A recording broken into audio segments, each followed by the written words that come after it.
우리 오늘 구약 한눈에 보기 오늘 세 번째 시간입니다. 오늘은 여호수아부터 사사기까지의 내용입니다. 우리 지난 시간까지 역사서에서 모세오경, 창세기, 출애굽기, 레위기, 민수기, 신명기까지를 우리가 살펴보았습니다. 이 부분을 잠깐 복습하고 넘어가도록 하겠습니다. 우리 PPT 띄워주시고요. 먼저 우리 창세기입니다. 창세기는 핵심 단어가 시작입니다. 태초에 하나님이 천지를 창조하십니다. 그러나 사람이 하나님이 먹지 말라고 하셨던 선악과를 먹고 죄가 들어와서 타락을 하게 됩니다. 세상에 죄가 가득하니까 하나님이 이제 홍수로 심판을 하셨습니다. 심판 속에서 그 의로운 사람이었던 노아와 그 8 식구는 살아남죠. 하지만 이 사람들이 다시 번성하게 되고 바벨탑을 쌓아서 하나님을 또 반역합니다. 그러자 하나님은 그들의 언어를 혼잡하게 하시면서 그들을 흩으셨고 결국 민족들이 분열됩니다. 이것이 창세기 1장 1절에서 11장까지 중요한 4가지 사건입니다. 여기까지를 우리는 창조시대라고 합니다. 우리 한번 따라 하시겠습니다. 창조시대. 창조시대. 그리고 이제 12장부터 50장까지 이제 중요한 인물 4사람이 나오는데요. 바로 아브라함과 이삭과 야곱과 요셉입니다. 이 시기를 이제 족장시대라고 합니다. 우리 한번 따라 하시겠습니다. 족장시대. 족장시대. 이 아브라함의 가족이 우르를 떠나서 하란으로 가게 되고요. 하란에서 아브라함의 아버지 데라가 죽습니다. 아브라함은 하나님의 말씀에 순종해서 마침내 가나안 땅, 이스라엘에 들어오게 되죠. 그리고 이어지는 계보가 이삭이고 이삭 다음 야곱, 야곱 다음에 요셉이었습니다. 요셉이 이제 애굽의 노예로 팔려가게 되죠. 그러나 하나님이 항상 함께 하심으로 형통한 삶을 살게 되었고 마침내 애굽의 총리까지 됩니다. 이때 심한 기근이 들어서 요셉의 형들이 애굽까지 내려와서 곡식을 사게 되는데 이때 요셉과 상봉하게 됩니다. 가족 상봉이 이루어지게 되고 아버지 야곱까지 이제 애굽에 내려오게 돼요. 그래서 같이 이제 잘 살게 됩니다. 그러니까 우르부터 하란을 거쳐서 이스라엘을 거쳐서 애굽까지 오는 이 내용이 창세기의 말씀이었습니다. 그 다음 이제 출애굽기죠. 출애굽기의 핵심 단어는 바로 탈출입니다. 애굽에서 이스라엘 백성들이 그렇게 이제 번성하게 돼요. 그러자 애굽 왕 바로가 이스라엘 백성들을 억압하기 시작했습니다. 이것이 약 400년 정도예요. 이때 하나님은 이스라엘 백성들의 부르짖음을 들으시고 모세라는 지도자를 세워서 이스라엘 백성들을 애굽에서 탈출시키십니다. 이 과정 속에서 10가지 재앙이 애굽에 내려지고 이스라엘 백성들이 애굽을 탈출하면서 홍해가 갈라지는 사건도 경험하게 됩니다.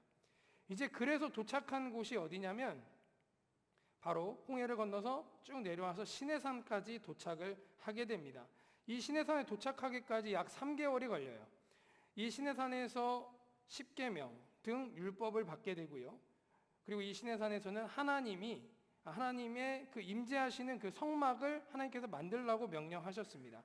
여러분 이 시내산에서는 2가지를 꼭 기억하셔야 됩니다. 하나는 10계명 그 율법이고요. 2번째는 성막이에요. 이 2가지 핵심이니까 이 시내산에서 이 2가지는 꼭 기억하셔야 됩니다. 이 출애굽기를 출애굽 시대라고 합니다. 우리 한번 따라해 보겠습니다. 출애굽 시대. 출애굽 시대. 자, 이렇게 성막이 완성이 됐잖아요. 성막이 완성되자 하나님께서는 성막에서 드리게 될 제사와 절기에 대해서 가르쳐 주시거든요. 이것이 지금 레위기에 나와 있는 내용입니다. 그래서 레위기의 핵심 단어는 바로 5제사 7절기입니다. 이스라엘 백성들은 5가지 제사를 통해서 하나님께 나아가요. 그리고 7가지 절기를 지키면서 하나님과 동행하게 됩니다.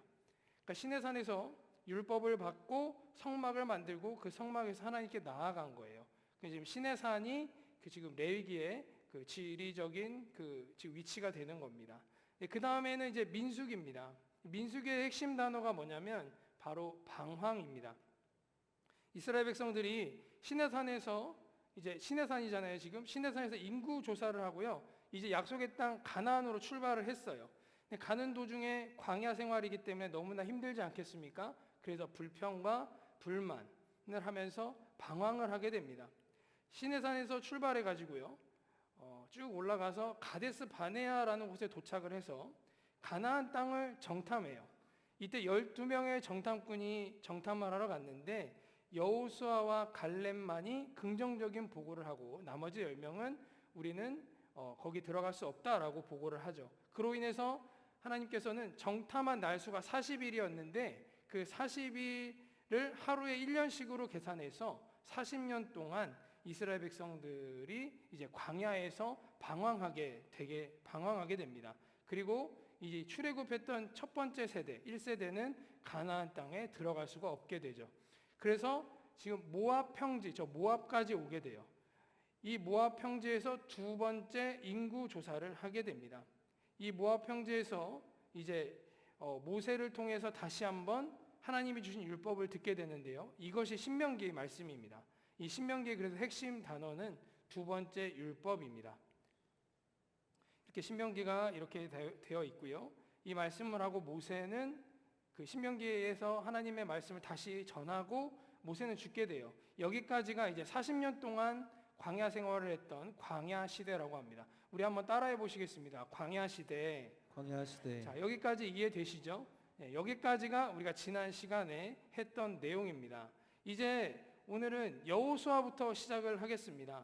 여호수아는 정복 시대라고 부릅니다. 한번 따라해 보시겠습니다. 정복 시대. 정복 시대. 하나님이 약속하신 그 가나안 땅을 정복하고 정착하게 되기 때문입니다. 일단 여호수아가 시작한 시점에서 이스라엘 백성들이 아까 앞에서 말씀드렸듯이 요단강 동편 모압 평지에 지금 있어요. 이때 하나님이 여호수아에게 이렇게 말씀하셨습니다. 우리 여호수아 1장 1절에서 3절까지 말씀 우리 같이 한번 읽어보겠습니다. 시작. 여호와의 종 모세가 죽은 후에 여호와께서 모세의 수종자 눈의 아들 여호수아에게 말씀하여 이르시되 내 종 모세가 죽었으니 이제 너는 이 모든 백성과 더불어 일어나 이 요단을 건너 내가 그들 곧 이스라엘 자손에게 주는 그 땅으로 가라. 내가 모세에게 말한 바와 같이 너희 발바닥으로 밟는 곳은 모두 내가 너희에게 주었노니. 아멘. 자, 여호수아는요. 이게 지금 여호수아예요. 여호수아는 모세의 수종자였습니다. 그리고 군대 장관이었습니다. 그러나 지금 여호수아는 매우 어려운 상황에 처해 있습니다. 왜냐하면 자신이 40년 동안 한결같이 따랐던 모세가 죽었기 때문입니다. 더군다나 모세는 죽기 전에 자기 여호수아를 이스라엘의 새로운 지도자로 세웠습니다. 이제 여호수아가 할 일은 요단강을 건너가서 가나안 땅을 정복하는 일이었습니다. 그런데 이 일은 여호수아에겐 너무나 버거운 일이었습니다. 여호수아는 자신의 힘으로는 그 일을 감당할 수 없음을 알고 두려워했어요. 이때 하나님이 이렇게 말씀하십니다. 우리 여호수아 1장 7절에서 9절인데요. 우리 한번 쭉 읽어보시겠습니다. 시작. 오직 강하고 극히 담대하여 나의 종 모세가 내게 명령한 그 율법을 다 지켜 행하고 우로나 좌로나 치우치지 말라. 그리하면 어디로 가든지 형통하리니 이 율법책을 내 입에서 떠나지 말게 하며 주야로 그것을 묵상하여 그 안에 기록된 대로 다 지켜 행하라. 그리하면 내 길이 평탄하게 될 것이며 내가 형통하리라. 내가 내게 명령한 것이 아니냐. 강하고 담대하라. 두려워하지 말며 놀라지 말라. 내가 어디로 가든지 내 하나님 여호와가 너와 함께 하느니라 하시니라. 아멘. 두려워하고 있는 여호수아에게 하나님이 이렇게 말씀하신 겁니다. 강하고 담대하라. 두려워하지 말고 놀라지 말라. 하나님의 그 율법을 다 지켜 행하라. 그리하면 모든 일이 형통하고 어디로 가든지 하나님이 함께한다라는 그 약속의 말씀을 주신 겁니다. 저와 여러분, 이 약속의 말씀은 하나님의 백성인 저와 여러분에게도 주시는 약속입니다. 하나님은 항상 우리와 함께 하십니다. 믿으시기를 간절히 소원합니다. 그러므로 우리는 하나님을 의지하고 하나님의 말씀을 지켜 행하면서 하나님 중심, 말씀 중심으로 살아갈 때에 모든 일이 형통할 줄 믿습니다. 우리 약속의 말씀을 붙잡고 항상 승리하시는 저와 여러분 되기를 간절히 소원합니다. 이제 여호수아는요, 용기를 얻었어요. 하나님께서 이 말씀을 주셔서 용기를 얻고 이제 요단강을 건너갈 준비를 합니다. 그리고 2명의 정탐꾼을 여리고성으로 보냅니다. 아까 민수기에서 가데스바니아에서 정탐꾼 몇 명을 보냈습니까? 12명을 보냈잖아요. 여기서는 지금 2명을 보내요. 이 2명의 정탐꾼은 기생 라합의 도움으로 무사히 귀환을 하게 되고요. 하나님이 온 땅을 우리의 손에 주셨다라고 믿음의 보고를 합니다. 앞에서 가데스 바네아에서는 12명 중에 10명이 부정적인 보고를 해서 40년 동안 광야 생활을 했는데, 지금 이 2명은 긍정적인 보고를 하면서 믿음의 눈으로 바라보고 그 땅을 취할 수 있게 한 것입니다. 이제 여호수아는 요단강을 이제 건너려고 해요. 이제 하나님이 어떻게 말씀하시냐면 언약궤를 맨 제사장을 앞세우고 건너라고 하셨습니다. 이 말씀에 순종하여서 언약궤를 맨 제사장들이 이제 요단강의 물에 발을 담굽니다. 이때 요단강 물이 끊어지면서 요단강을 건너게 돼요. 그리고 나서 여호수아는 이렇게 건너고 나서 길갈이라는 곳에 단을 쌓습니다. 이것은 모든 백성이 하나님의 전능하심을 알게 하고 하나님을 영원토록 경외하게 하려고 만든 기념비예요. 이 기념비를 보면서 우리를 이끄신 하나님을 생각하고 기억하게 하기 위한 것이었습니다. 이렇게 요단강을 건너서 가나안 땅에 들어왔어요.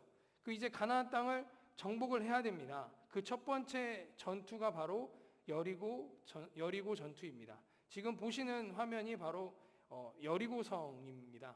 여리고성은 되게 견고한 성이었어요. 그러나 이스라엘 백성들은 무기를 하나 쓰지도 않고 승리하게 됩니다. 이스라엘 백성들은 하나님의 명령대로 하루에 한 번씩 엿새 동안 여리고성을 돌았어요. 그리고 마지막 날은 7바퀴를 돌았습니다. 그랬더니 견고한 여리고성이 무너져 버렸습니다. 저와 여러분, 전쟁이라는 것은 막강한 무력이나 지력이나 힘에 있지 않습니다. 오직 하나님의 말씀에 순종함에 달려 있습니다. 전쟁은 하나님께 속한 것이기 때문입니다. 그러므로 우리는요, 내 생각 내 뜻대로 하는 것이 아니라 내 생각에는 그게 아닐지라도 하나님의 말씀에 전적으로 순종해야 되는 것입니다. 그럴 때 전능하신 하나님이 역사하셔서 우리를 승리하게 하실 줄 믿습니다. 저와 여러분 모두가 하나님 말씀에 온전히 순종하심으로 항상 승리하시기를 간절히 소원합니다. 가나안 땅에 들어와서 첫 번째 전투가 여리고성 전투였는데 두 번째 전투가 무엇입니까? 아이성에서 일어났던 전투입니다. 이스라엘 백성들이 그 크고 견고한 여리고성을 무너뜨리니까 승리하니까 교만해졌습니다. 그래서 아이성을 이제 차지하려고 할 때에는 하나님께 여쭈어 보지 않았어요. 그냥 쳐들어갑니다. 또한 아간이라는 사람이 여리고성이 함락되었을 때 고급 외투와 재물을 따로 챙겼던 죄까지도 있었습니다. 이것으로 인해서 아이성 전투는 패배하게 돼요. 하지만 다시 이스라엘 백성들은 하나님께 기도하면서 나아가서 결국 승리하게 됩니다. 이로써 이스라엘 백성은 가나안 땅에서 가장 큰 요새인 여리고성과 아이성을 무너뜨렸습니다. 자, 여기까지 우리가 모션으로 한번 기억해 보겠습니다. 우리 앞에서도 계속 모션을 하면서 우리가 기억을 해봤는데요. 첫 번째는 여호수아입니다. 여호수아는 이렇게 군대 장관이잖아요. 그래서 경례하는 모습입니다. 이렇게 해서 여호수아라고 하시면 됩니다. 한번 따라해 보겠습니다. 여호수아. 그리고 요단강은요, 우리가 건너야 되잖아요. 그러니까 왼손으로 손가락을 하시고 반원을 그리시면서 요단강을 넘어가는 겁니다. 한번 따라해 보겠습니다. 요단강. 자, 그리고 여리고성이 무너지잖아요. 그러니까 여리고는 여리고 이렇게 하면 됩니다. 한번 따라해 보겠습니다. 여리고. 자, 우리 여호수아, 요단강, 여리고 우리 같이 한번 모션으로 이어서 한번 해보겠습니다. 여호수아, 요단강, 여리고. 우리 한 번만 더 해보겠습니다. 여호수아, 요단강, 여리고. 네, 잘하셨습니다. 네, 그 다음에는요, 이렇게 모압 평지에서 가나안 땅으로 들어갈 때에, 지금 모압 평지에서 가나안 땅으로 들어갔잖아요. 여리고성을 함락시키고 아이성을 지금 함락시켰습니다. 그러니까 이게 뭐냐면 지금 중부지방을 먼저, 가나안 땅의 중부지방을 먼저 정복을 한 거예요. 그러니까 여호수아의 전략은 분할이었습니다. 중부지방을 먼저 함락시켜서 남과 북의 힘을 약화시키는 거죠. 이렇게 여호수아는 가나안 땅을 분할한 후에 남쪽과 북쪽을 이제 정복합니다. 그리고 분할하고 정복한 그 땅에 이스라엘 백성들을 정착시키게 됩니다. 이로써 하나님께서 약속하신 가나안 땅은 이스라엘 민족의 새로운 영토가 된 것입니다. 여호수아는 가나안에 정착한 이스라엘 12지파에게 이제 골고루 땅을 나누어 줍니다. 이것이 여호수아의 이제 내용입니다. 여호수아는 1장부터 12장까지는 정복에 대한 이야기고요. 13장에서 24장까지는 정착에 대한 내용입니다. 나이가 많이 든 이제 여호수아는 이스라엘 백성들에게 고별 설교를 해요. 뭐라고 하냐면요. 너희가 섬길 자를 택하라. 나는 여호와 하나님만 섬기겠노라 라고 얘기합니다. 우리 중요한 고백이니까 한번 따라해 보시겠습니다. 너희가 섬길 자를 택하라. 너희가 섬길 자를 택하라. 나는 여호와 하나님만 섬기겠노라. 나는 여호와 하나님만 섬기겠노라. 자, 이렇게 고별 설교를 하면서 이스라엘 백성들에게 하나님만 섬겨야 된다는 것을 당부합니다.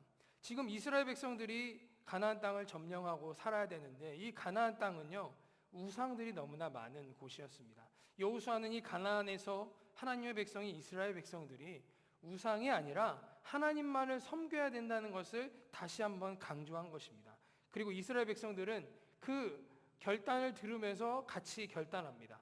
우리도 하나님만을 섬기겠다라고 다짐을 하죠. 그런 후에 여호수아는 죽게 됩니다. 이제 여기까지가 여호수아의 정복 시대입니다. 우리가 또 모션으로 한번 보겠습니다. 분할하고 정복을 하고 남과 북을 또 정복하고 분할하고 정착하고 12지파 이제 이렇게 나눠지는 건데요. 자, 우리 한번 저를 따라 하시겠습니다. 일단 오른쪽을 찌르면서 분할이에요. 분할. 옆에 분들 찌르시지 마시고 이렇게 잘 찌르셔야 돼요. 분할. 그러니까 지금 중부지방을 갈랐잖아요. 찌르고 들어가는 거예요, 이게. 그러니까 분할, 그다음에 두 주먹 쥐고 정복. 자, 한번 해보겠습니다. 분할, 정복. 그 다음에는 남과 북을 또 정복해야 되잖아요. 그러니까 왼손으로는 남, 오른손은 북을 찌르시는 거예요. 남, 북. 그 다음 또 분할. 그 다음에 이제 정착이죠. 정착. 네, 손으로 이렇게 딱 내려앉는 정착. 그 다음에는 12지파가 이제 그 땅을 분배받게 되니까 이렇게 나누시는 거예요. 12지파. 열두지파. 자, 우리 다시 한번 해보겠습니다. 분할, 정복, 남북, 분할, 정착, 12지파. 자, 이제 한 번에 같이 한번 따라해 보겠습니다. 분할, 정복, 남북, 분할, 정착, 12지파.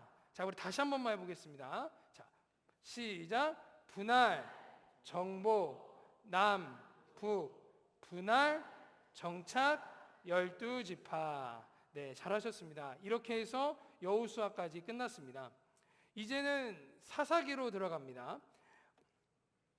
사사기는 여호수아가 정복 시대라고 한다면 사사기는 잘 알고 계시듯이 사사 시대입니다. 사사 시대는요, 이스라엘 역사상 가장 어두운 시대였습니다. 사사는요, 지금 보시는 것처럼 재판관 또는 구원자라는 뜻으로서 여호수아가 죽고 이제 이스라엘의 왕정이 세워지기 이전까지, 이스라엘의 그 사람 왕이 세워지기 전까지 군사적 정치적 권한을 가진 지도자가 바로 사사였습니다. 이들은 이제 여러 명이 나오면서 400년을 통치합니다. 약 400년을 통치하게 되는데요. 근데 여러분, 우리가 생각해 봐야 될 것이 왜 이 사사들이 등장하게 되었을까라는 것입니다. 너무나 안타깝게도 여호수아가 죽은 이후로 이스라엘이 하나님을 떠나게 되었습니다. 우리 사사기 2장 8절에서 10절까지 말씀 우리 같이 한번 쭉 읽어보시겠습니다. 시작. 여호와의 종 눈의 아들 여호수아가 110세의 죽음에 무리가 그의 기업의 경내 에브라임 산지 가하스산 북쪽 딥나데레스에 장사하였고 그 세대의 사람도 다 그 조상들에게로 돌아갔고 그 후에 일어난 다른 세대는 여호와를 알지 못하며 여호와께서 이스라엘을 위하여 행하신 일도 알지 못하였더라. 너무나 안타까운 말씀이 적혀 있어요. 하나님을 잊고 이스라엘 백성들이 그 하나님을 잊고 하나님을 떠나게 되었다는 겁니다. 그리고 하나님께 악을 행해서 범죄하게 됩니다. 그때 다른 나라가 이제 이스라엘을 침략을 하게 되죠. 그 정복당하게 됩니다. 이때 이스라엘 백성들이 얼마나 고통을 받습니까? 그러자 이제 하나님을 찾기 시작해요. 하나님께 살려달라고 간구합니다. 그때 하나님은 사사를 세우신 거죠. 사사를 세워서 이스라엘을 이스라엘 백성들을 구원하신 겁니다. 이것이 바로 사사기의 악순환이에요. 이스라엘 백성들이 죄를 지어요. 다른 나라에게 그래서 정복당합니다. 그래서 하나님께 다시 살려달라고 간구하죠. 그래서 하나님이 사사를 통해서 구원하십니다. 그 다음에 이제 침묵 시기가 있어요. 그러니까 침묵 시기라는 것은 이제 구원받고 다시 평화로운 시대가 된 거죠. 근데 또 평화로운 시대가 되니까 또 하나님께 죄를 지어요. 이 악순환이 사사기에서 7번이나 걸쳐서 반복돼서 나타나는 겁니다. 죄를 지어서 이제 다른 나라의 침략을 받아서 정복당하고 고통당하니까 다시 하나님께 간구해서 부르짖고 하나님이 그 부르짖음 또 들으시고 사사를 세워서 구원하시고 또 이제 침묵 시기가 지나니까 또 죄를 짓고 이게 7번이나 나타나는 거예요. 여러분 근데 이 사사가 몇 명이나 나왔는지 아십니까? 사사기에는요 총 12명의 사사가 등장합니다. 지금 앞에 나와 있는 게 12명의 사사 이름이에요. 근데 이 사사들의 이름을 우리가 찬양으로 좀 배울 수가 있습니다. 우리 찬송가 496장에 새벽부터 우리 사랑함으로써 이 찬양이 있는데요. 그 앞부분에 이 멜로디에 이제 이 가사를 넣어서 한번 불러보시겠습니다. 잘 모르시면 일단 제가 한번 먼저 불러보고요. 한번 같이 불러보는 걸로 해보도록 하겠습니다. 반주 한번 해주세요. 온니엘과 에훗 삼갈드보라 기드온과 돌라와 야인 입산과 입산 엘론과 압돈 삼손까지 모두 12사사들. 자 우리 이렇게 한번 불러보겠습니다. 온니엘과 에훗 삼갈드보라 기드온과 돌라와 야인 입다와 입산 엘론과 압돈 삼손까지 모두 12사사들. 온니엘과 한 번 더 할게요. 삼갈드보라 기드온과 돌라와 야인 입다와 입산 엘론과 압돈 삼손까지 모두 12사사들. 자 이렇게 외우시는데 이제 빈칸들이 생깁니다. 자 이렇게만 지워서 한번 해보겠습니다. 자 한번 해보겠습니다. 그러면 제가 하나만 올려드릴게요. 자 한번 해보겠습니다. 온니엘과 에훗입니다. 온니엘과 에훗 삼갈드보라 기드온과 돌라와 야인 입다와 입산 엘론과 압돈 삼손까지 모두. 계속 반주해 주세요. 온니엘과 에훗 삼갈드보 기드온과 돌라와 야인 입다와 입산 엘론과 압돈 삼손까지 모두 12사. 한 번 더. 온니엘과 에훗 삼갈드보라 기드온과 돌라와 야인 입다와 입산 엘론과 압돈 삼손까지 모두 12사사들. 네, 불가능하실 것 같아서 넘기겠습니다. 네. 예, 우리 이 12사사 중에 보시면 우리가 익숙한 사사 3명이 있어요. 바로 드보라와 기드온과 삼손입니다. 12명 중에 이 3명만 간략하게 소개하고 넘어가도록 하겠습니다. 드보라는 지금 보는 사람인데요.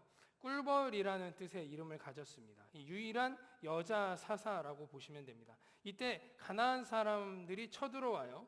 드보라는 군대 장관이었던 바락이라는 사람과 함께 가나안 왕 야빈을 진멸시켰습니다. 그래서 이스라엘이 20년 동안 가나안 족속에서 받던 그 고통의 사슬을 끊어내죠. 그리고 40년 동안 평온하게 했습니다. 이 40년이 그러니까 침묵 시기가 되는 거죠. 드보라는 이런 사사였습니다. 그 다음에는 기드온입니다. 기드온은요 이스라엘의 죄악으로 인해서 미디안에게 정복을 당하고 압제당할 때 하나님이 부르신 사사입니다. 기드온을 하나님은 큰 용사라고 부르셨어요. 기드온은요 이 얘기를 듣고 자격이 없다라고 한사코 거절을 하죠. 그러면서 진짜 나를 부르신 게 맞다면 표징을 요구합니다. 양털 뭉치 표징을 요구를 해요. 하나님은 2번의 기적을 통해서 그 표징들을 통해서 기드온에게 부르심에 대한 확신을 갖게 하셨습니다. 그러자 이제 기드온은 순종을 하고 하나님의 도우심으로 300명의 용사로 미디안 군대 13만 5천 명을 괴멸시켰습니다. 그 다음에는 삼손입니다. 삼손은 나시린으로 태어났습니다. 나시린은 구별된 자로서 포도주와 독주를 멀리하고 마시지 못하고 부정한 것을 또 안 먹어요. 일단 머리카락에 칼을 댈 수 없는 그런 구별된 사람이었습니다. 그러나 이 세 가지를 완벽하게 어긴 사람이 바로 삼손이에요. 삼손은 키가 크고 힘이 센 사람이었습니다. 사자와 싸워서 이기고요. 나귀의 턱뼈로 블레셋 사람 1000명을 죽였습니다. 그러나 들릴라라는 이방 여인에게 이제 마음을 뺏겨서 결국 블레셋 사람들에게 잡히고 말죠. 그리고 머리카락이 잘리고 두 눈이 뽑힙니다. 이 상태로 다곤 신전에 있었는데 많은 사람들에게 조롱을 당하다가 이제 삼손이 하나님께 기도하여서 하나님께서 주신 힘으로 그 다곤 신전의 기둥을 무너뜨립니다. 그리고 그 안에 있던 블레셋 사람들을 죽이게 됩니다. 앞에서 이제 이 사사 3명을 제가 소개를 드렸는데요. 앞에서 이 사사 시대를 이스라엘 역사상 가장 어두운 시대라고 제가 말씀을 드렸습니다. 그 이유는 바로 이거예요. 우리 같이 한번 읽어보시겠습니다. 시작. 각기 자기의 소견에 옳은 대로 행하였더라. 우리 한 번만 더 읽겠습니다. 시작. 각기 자기의 소견에 옳은 대로 행하였더라. 자, 이 말씀은요, 사사기 제일 마지막 말씀이기도 합니다.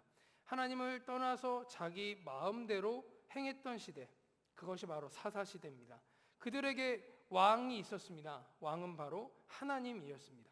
그러나 왕이신 하나님을 알지도 못하고 자기들이 왕이 돼서 자기들 마음대로 자기 소견에 옳은 대로 행했습니다. 그래서 가장 영적으로 어두웠던 시대가 바로 이 사사 시대인 것입니다. 이것이 사사기의 이야기입니다. 그러나 여러분, 아무리 어두웠던 시대라도요, 그 시대를 한 줄기 빛과 같이 비추는 사람이 있었습니다. 마치 암흑 속의 등불처럼 우리에게 희망을 던져주는 예외적인 두 사람이 있었는데요. 그 한 사람이 바로 룻입니다. 다른 한 사람은 이제 다음 시간에 소개가 될 텐데요. 룻은요, 모압 여인이었습니다. 이스라엘 사람이 아니에요. 이방 민족의 여인이었습니다. 룻은 남편을 잃고 시어머니 나오미를 모시고 룻에게는 타지였던 베들레헴으로 시어머니를 따라서 왔어요. 그러면서 룻이 이렇게 고백을 합니다. 우리 같이 룻기 1장 16절에서 17절 같이 읽어보시겠습니다. 시작. 룻이 이르되 내가 어머니를 떠나며 어머니를 따르지 말고 돌아가라 강건하지 마옵소서. 어머니께서 가시는 곳에 나도 가고 어머니께서 머무시는 곳에서 나도 머물겠나이다. 어머니의 백성이 나의 백성이 되고 어머니의 하나님이 나의 하나님이 되시리니 어머니께서 죽으시는 곳에서 나도 죽어 거기 묻힐 것이라. 만일 내가 죽는 일 외에 어머니를 떠나면 여호와께서 내게 벌을 내리시고 더 너리시기를 원하나이다 한지라. 아멘. 자, 보시면 지금 엄청난 고백입니다. 이방 여인이 하나님을 섬기겠다라고 결단을 하는 거예요. 그 결과 룻은 하나님께 복을 받아서 나오미의 친족이었던 보아스를 만나서 사랑에 빠지고 결혼을 하게 됩니다. 그리고 오벳을 낳아요. 그 오벳은 이새를 낳습니다. 이새가 누구를 낳나요? 이새는 다윗을 낳습니다. 룻은 다윗의 증조모가 되는 것입니다. 그리고 더 중요한 사실이 있습니다. 룻은 다윗의 자손으로 오시는 메시아 예수님의 족보에도 들어가게 됩니다. 엄청난 축복을 받은 여인입니다. 여기까지 이제 룻기까지 해서 마치는데요. 우리가 일단 지금까지 했던 부분 다시 한번 모션으로 한번 사사기부터 룻기까지 한번 해보겠습니다.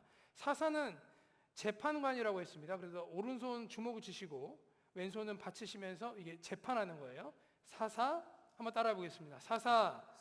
그리고 그 사사 시대가 400년이죠. 400년. 그리고 드보라잖아요. 드보라가 여자 사사라고 했으니까 머리를 뒤로 하시면서 여자 머리를 나타낸 겁니까? 드보라. 그리고 기드온은 양털 뭉치 표징이 있었잖아요. 그걸 짜는 거예요. 기드온. 삼손은 힘이 셌으니까 삼손. 그리고 각기 자기의 소견에 옳은 대로 행하였더라. 이것은 한 손가락으로는 오른손 눈썹, 두 번째 손가락 이제 왼손으로는 또 그 왼쪽 눈썹을 누르시면서 각기 자기의 소견에 옳은 대로 행하였더라. 이렇게 하는 거예요. 옳은 대로 행하였더라 했을 때는 끄덕끄덕거리시면 되는 거예요. 한번 따라해 보겠습니다. 각기 자기의 소견에 옳은 대로 행하였더라. 그 다음에는 이제 이렇게 오른손으로 위를 가리키시면서 오직 룻과라고 하는 겁니다. 룻과.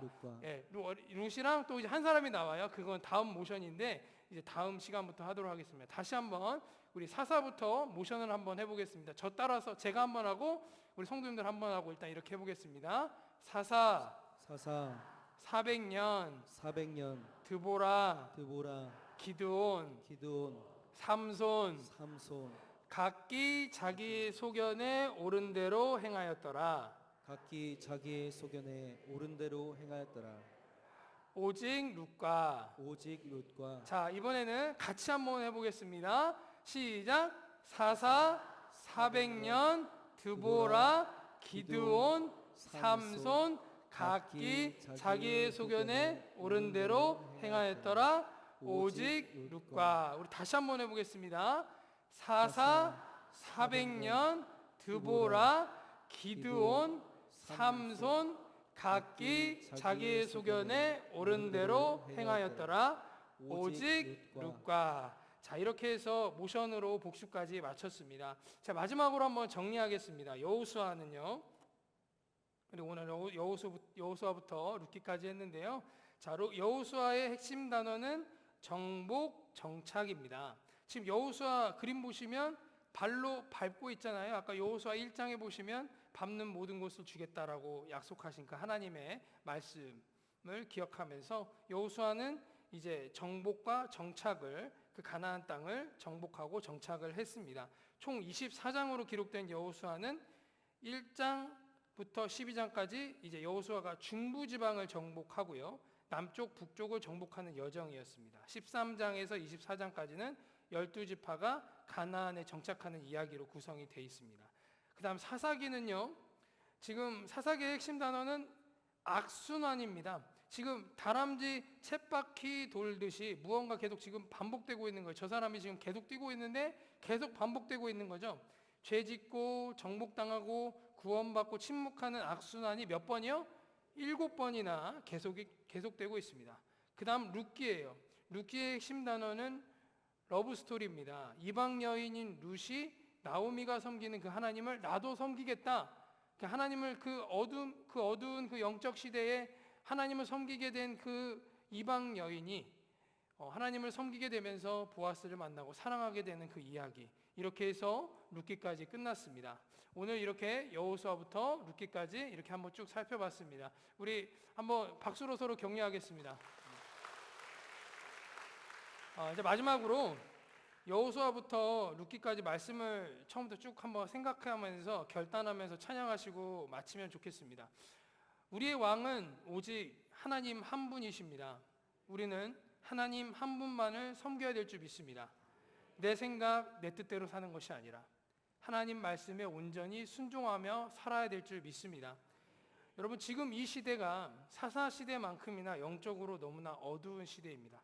악한 이 세상에서 우리는 정말 하나님만을 왕으로 모시고 하나님만을 잘 섬기는 저와 여러분 되시기를 간절히 소원합니다. 그리고 하나님만을 잘 섬기는 우리 갈릴리 그리스도 공동체 되기를 소원하고요.